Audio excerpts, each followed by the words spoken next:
We have a motion to approve the minutes of the October 5th meeting. I'll make that motion. By Supervisor Strauss, seconded by Supervisor Sokol. All in favor? Aye. Aye. Opposed? Carried. Okay, under action agenda, new business, Mr. Dusick to address requests from MEGA for a non-binding expression of interest and support for community choice aggregation. So, Paul. Thank you, Mr. Chairman. Good morning, everyone.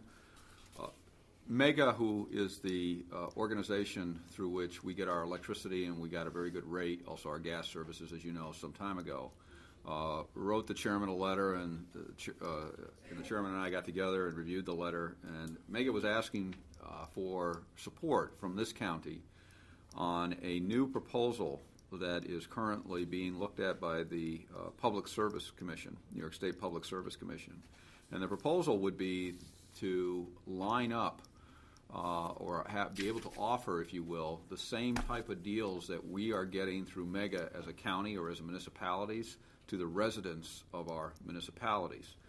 And they said, you know, that obviously the way we get advantages through the collective buying of power, that this could be extended to our residents. And they said, are you guys in favor of it? Would you like to, and if you are, please sign a letter.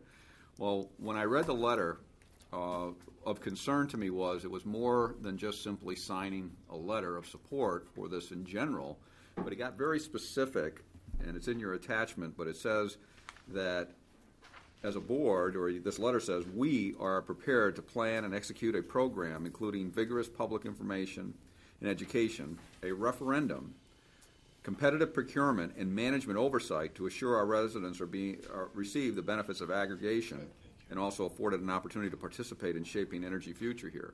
So when I read that, it was clear to me that there was a lot more to this than just simply signing off on a letter.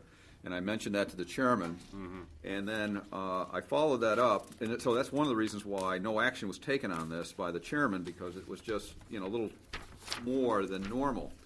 And also, we felt we just didn't have enough information on this program. So I spoke with the gentleman who asked for this, Ron Feldstein, President and CEO of MEGA, and he gave me a better understanding of exactly what is going on, and he also offered to send me, which I just received, so I didn't have a chance to run it off for you, but I can certainly distribute it, a order of the PSC with a white paper attached.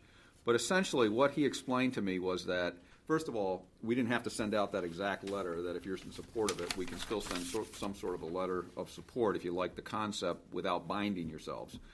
But the concept is this, that the idea would be that if residents of a particular municipality, and he said that it probably would work better on a town basis or city or village than perhaps county-wide because of the nature of the way this works, but if the residents of a particular municipality wanted to get together and collectively buy their electricity or gas, that what would happen is that they would do an information and education campaign. Then the question would actually be placed on a voting ballot as to whether or not people want to do this. If they do, then basically what happens is everybody who buys electricity or gas or both in the municipality would automatically be in the program. They can opt out, he said, but they would automatically be in unless they opted out. Now, this wouldn't happen, obviously, overnight. In fact, it can't happen until the PSC actually says it can happen. But he anticipates that they will be coming out with some sort of ruling on this in the near future. So the deal is then, it's really just like the municipalities, only be collectively people coming together and using their buying power. And as he pointed out to me, he says the more people that you have, obviously the better pricing you can get, just like what the municipalities do. He said there is a pilot program in Westchester County, but it's run by a group called the Sustainable Westchester Group, and they put it together. They didn't have a referendum down there, and he said that they've been experimenting with it, and that's about all he told me on that. He also indicated that they have a project director that could come in and speak to you to provide more details about the program if you would be interested. Here again, it hasn't yet been approved by the PSC, so this is all in the works. The most that you could do at this point, if you wanted to, would be to say, hey, we like this idea, we support it, Or you don't have to do anything, and you could ask for somebody to come in and give us more information. So this is, I think, an opportunity that, to look at something, whether it makes sense for your individual towns or the county as a whole. I think it would have to be, obviously discussed and certainly further studied, but we wanted to bring it to your attention. Okay, discussion, yes, John? Yeah, it's a non-binding letter. And it just says that it supports the concept. And the part that you said, Paul, really, to go back to that part, it says that we are prepared.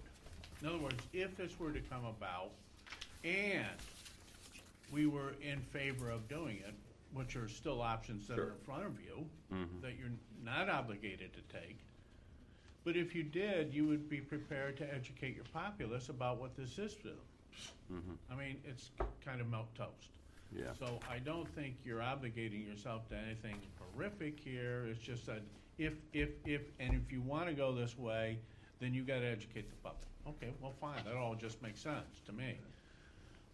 It also makes sense to me that we would have this option if we wanted to. Like I said, you don't have to. Right.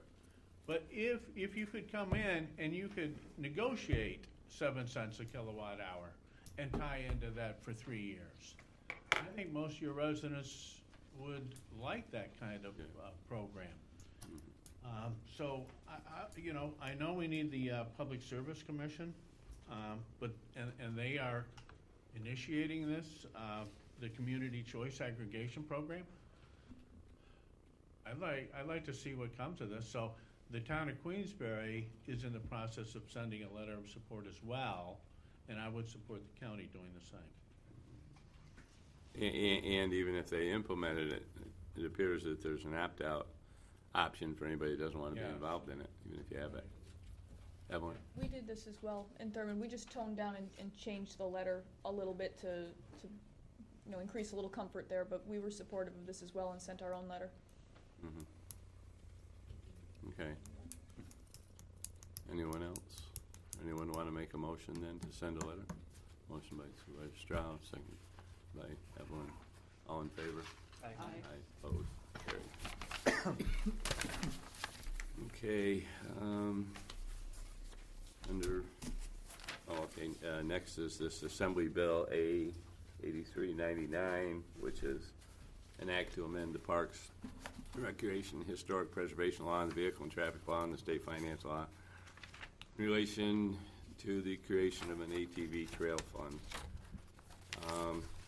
This is an issue that the Adirondack Association of Towns and Villages, a number of counties, the Local Government Review Board have been involved in this for many years, I think something like 20 years or maybe more. And in all that time, I've never seen a bill that was satisfactory to the groups that I've worked with. And I think finally we've got one. And I think it's a result of meetings that Senator Patty Ritchie from St. Lawrence County had, and also Assemblyman Addie Russell from up there in St. Lawrence County. And they had two different kinds of bills. They were both designed to allow the registration of what they call UTVs, which is like ATVs that are the side-by-side units, and they weigh more than the ATVs, which are ride-on, more like a motorcycle. And the environmental groups have tried to use the desire to register those UTVs, which are allowed in 49 states. The only one doesn't allow it is New York. They've tried to use that as leverage to get them banned any place in the Forest Preserve. So last spring, several of us were involved in meetings with that Senator Patty Ritchie put together, and also several ones with Addie Russell. And her version was, allow the registration of UTVs, but ban them from the Forest Preserve. And Patty Ritchie's version was allow the registration of UTVs and don't ban them in the Forest Preserve, except on certain classifications. And so this bill really does that, it seems to me. It basically is sponsored by her in the Senate and Brindisi in the Assembly, and it establishes a trail fund, and a statewide network of ATV trails. The idea is to achieve maximum use of ATVs, minimize detrimental effects, incorporating in lands under the jurisdiction of the EDC when they do a unit management plan, provisions to support the recreational and sportsman use of ATVs. I'll continue to allow municipalities, towns, to designate portions of town roads for connections to ATV trails. And then prohibit, this is on the second page, line 36, an important part of it. Provisions prohibiting the use of ATVs on state-owned lands classified as Albany Pine Bush, Long Island Pine Barrens, land or water classified as primitive or canoe. And the ATV groups that I've talked to are supportive of that, having them not allowed in those classifications. Environmentalists clearly, they want them banned in any forest reserve, and this is a step down from that to just ban them in primitive and canoe. And then other provisions would require that the ATVs be registered. That on page 3, line 8, is the creation of this trail fund to be used for certain purposes, which they get into later. So a lot of safety provisions. Then on page 4, line 33 is preserves the authority of a county, city, or town to adopt a local law and ordinance which imposes stricter restrictions if that's what that community wants. Down on line 43, requiring that they be insured. And then on line 18 on page 5 is how the money would be allocated, which is 10% of all monies in the ATV Trail Fund would be available for admin, 45% for ATV Trail Fund, for maintenance, construction, and development of the statewide trail system, 45% for enforcing and educating the public about this law. And then one of the most important provisions for especially the advocates up in St. Lawrence County and Clinton County, Franklin County, and I know there's people that are interested in this in Warren County, are the definition of all-terrain vehicle under the vehicle and traffic law would be amended to include vehicles up to 70 inches in width and 1,800 pounds dry weight. So that would allow these side-by-sides, which a lot of the opposition to ATVs by the environmental groups is for the ones with just a single rider and the big knobby tires, and their argument is that tears up trails. But the bigger side-by-sides seem to be used, they're much more expensive, and they seem to be used mainly by people that are a lot more sedate in driving them. So this really incorporates a lot of what we've pushed for. The people here that are on the review board, Matt and Kevin, know that this is something that's been an issue for many years. And so I think it's important that we consider supporting this and give some support to Senator Little and some of them in Brindisi. I think probably Dan Steck would also jump in and support it. And I'm sure there's going to be a lot of opposition. So if we can, we can show some support for it, I think it'd be important. Anyone have any questions or comments? Or yes, John. Is this something that has to be done today, or No. you're just introducing it? They're just introducing it. Yeah, they're just With the introducing idea, it but now. I want a chance to read this. Okay. All right, Yeah. thank you. So, anyone else have any comment on it at this point? Yes. I'd be Mark. prepared to move it. Okay. Yeah. Well, I don't know, John. Do you want to table it for take more time to look at it? Yeah, if Yeah. table it till our next meeting, even if it's next week. I mean, Yeah. Just give me some time to read that. And Yeah. just Are you got it. okay with that, Mark? Sure. Yeah. Okay. So if you I don't know, after all the discussion about motions to table, I'm not sure if that's the right one, or we just take no action. No, I think no action. No It just action, okay. continues on the agenda. Okay, so we'll just bring it back at the next meeting. Okay, on 4, referrals, committee tabled legislation forwarded by Rockland County regulating the use of drones, pending a determination of whether other counties have enacted similar laws. Discussion to continue when Russ Dewberry, airport manager, and Brian LaFleur are present, so. I see Brian, is Ross here also? Ross could not be here today. Okay. But he did send a memo this morning with some additional thoughts on if we wanted to move forward with local legislation. You know, since the last meeting, we had to discuss this.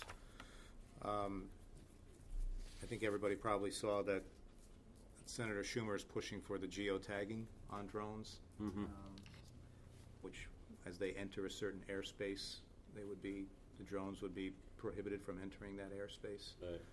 So that's something that I guess that Senator Schumer is working on. We do have the FAA proposed rules and regulations. Those were handed out last time. So we have that. We have the Rockland County law that is out there. One of the ideas that Ross has is to establish a registration and fee requirement for business users and public entities to assist in enforcement actions, and those fees could be dedicated, at least in part, for educational purposes. So that's something that he sent out this morning. And again, he's stressing the need for public education about these. We had a discussion last time about the dangers of drones. I referred everybody to that article, and I think I may have even handed out a copy of that article. But so the question becomes is, do we want to do something similar to what Rockland County has done? Do we want to await the outcome of the FAA rulemaking process? Do we want to await the outcome of Senator Schumer's action? Part of me says that may be a good option to pursue because we adopt something, we adopt a local law only to have it either conflict with or be superseded by FAA rules and regulations. And it may be that once the FAA finishes its business, we can then take a look at that final product and see if there's anything that we need to tailor or fine-tune for purposes of Warren County. Again, the Rockland County law deals with, you can't, no drones over private property without the owner's permission, no drones over correctional facilities, et cetera, but carves out law enforcement exceptions for use of drones. So it seems to me, that this is an area that is just every time we talk about it, the next week something new develops. Right. And but if we want to move forward with the local legislation, we can. I mean, I can certainly draft something, but it may be that the better approach is the wait and see approach. At least that's my thought. Okay, any committee member have any thoughts on it? I agree with Martin. Yeah. Okay, seems to be a consensus. Any other discussion? If not, we'll move on. Next is 2, committee to discuss increase in minimum wage for fast food workers. Want to take a position on that? Doesn't appear so. We've kind of discussed Okay, it I a guess couple not. times. I don't know really there's much we can. Yeah, I don't know where that's going at the state level. It's probably premature to jump into it at this point. Then 3, discussion regarding SAFE Act provision which has prevented hunting in pack forest because it's part of a state school. Yes, John. Well, I go up, I've taken the Girl Scouts and the Boy Scouts and my Little League groups, and I've taken them up there. And we always take the nature trails, we go see the big grandmother tree, and we do those wonderful things. And this is the best time of the year to go. It's also hunting season. Right. Is there something in the packed forest that can keep hunting to one area and away from the trails that are generally used by the public. Right. Kevin, didn't you say that there is a separation? There was non-hunting areas, that's all gone now. There was hunting areas, now it's all non-hunting, and sportsman brides my attention. I think it's done on all the campuses, but yes, there was an area that was designated hunting and no hunting. Well, I would support an area such as, Chairman Garrity was suggesting, so the two groups don't mix. Right, right. Yes. Yeah, when I was a kid, I went to Camp Pottawatomie, and during hunting season, we were out going around, and people that were off the camp, which was in the, part of it, were shooting, and you could hear the bullets going through the leaves up above. So I'm wondering how you could separate the two. I mean, if you're out in the woods, you can't tell unless there's a sign. So it seems like it should be almost, not. But I just don't know how you'd regulate it. That's what I'm saying. Well, I don't either, but if you could regulate it and allow both, that'd be great, but your concerns are, Yeah, I mean, Kevin? Well, but I think it always was that way. It just was changed when the SAFE Act was in. They always did hunt up there. Prior to that, and that's all this guy is saying, that when the SAFE Act went through, they took away the hunting impact forest.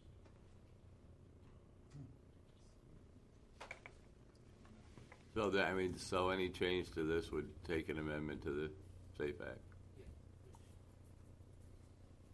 I think did you say it's on all campuses? All state, any state campuses. State parks. So if you wanted to do anything, I think it would just be to ask our legislators to look into an amendment to allow hunting in designated areas as state campuses that are separated from the hiking areas. Do we want to do anything like that, or nothing? I'd be Mark? okay with that. Okay. I basically reinstated to where it was before the same. Yeah. I mean, that's all they're asking. Yeah. All right. At least Okay. make it known. Anyone second that? Second by Edna. Any further discussion? Hearing none, all in favor? Aye. Opposed? Carried. Okay.